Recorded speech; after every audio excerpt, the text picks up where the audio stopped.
সোমবার সকালে হরেক রকম শীতের পিঠা, পায়েস আর বইয়ের উপস্থাপনায় জমজমাট হয়ে ওঠে মাগুরার সর্ববৃহৎ শিক্ষা প্রতিষ্ঠান সরকারি হোসেন শহীদ সোহরাওয়ার্দী কলেজ প্রাঙ্গণ।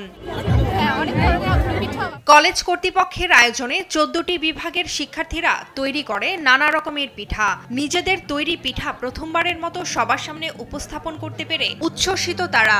এশীয় সংস্কৃতি প্লাস শীতকালীন পিঠা উৎসবের সাথে আমাদের যে শিক্ষার্থীরা আছে তাদেরকে পরিচয় করিয়ে দেওয়া এবং এই উৎসব মুখর দিনে উৎসবের আমেজ নিয়ে সবার একটা দিন কাটানো, আনন্দের সাথে কাটানো। এখানে যে পিঠাগুলো তৈরি করা হয়েছে এগুলো সম্পূর্ণ আমাদের নিজেদের। আমরা তো সবাই স্টুডেন্ট, তো স্বল্প পরিসরে আয়োজনটা করার জন্য চেষ্টা করছি, মানুষের মাঝে তুলে ধরার চেষ্টা করছি। স্টল ঘুরে ঘুরে পিঠা দেখতে আর তার স্বাদ নিতে ভিড় করেন দর্শনার্থীরা। একসঙ্গে আমরা পিঠা উৎসব এবং বইমেলা পাচ্ছি, আসলে এটা খুবই চমৎকার। অনেক রকম পিঠা খেয়েছি এবং এরপরে আমি কিছু বই কিনব।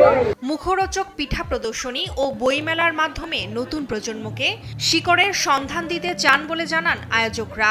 চেষ্টা করেছি বাংলার ঐতিহ্যকে ধরে রাখার জন্য এই বইমেলা ও পিঠা উৎসব এবং এখানে যে বাঙালির যে সংস্কৃতি, সেই সংস্কৃতিকে প্রদর্শনী দেবে।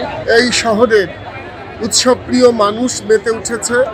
আজকে একটা বর্ণিল সাজে সজ্জিত হয়েছে আমাদের কলেজ ক্যাম্পাস। যে উদ্দীপনা আমরা দেখতে পাচ্ছি সবার মধ্যে, আমরা আশা প্রকাশ করছি যে আগামীতেও এই উদ্দীপনা নিয়েই আমরা কাজ করতে পারব। পিঠাপুলির ঐতিহ্য ধরে রাখতে প্রতি বছর এমন আয়োজনের প্রত্যাশা সবার।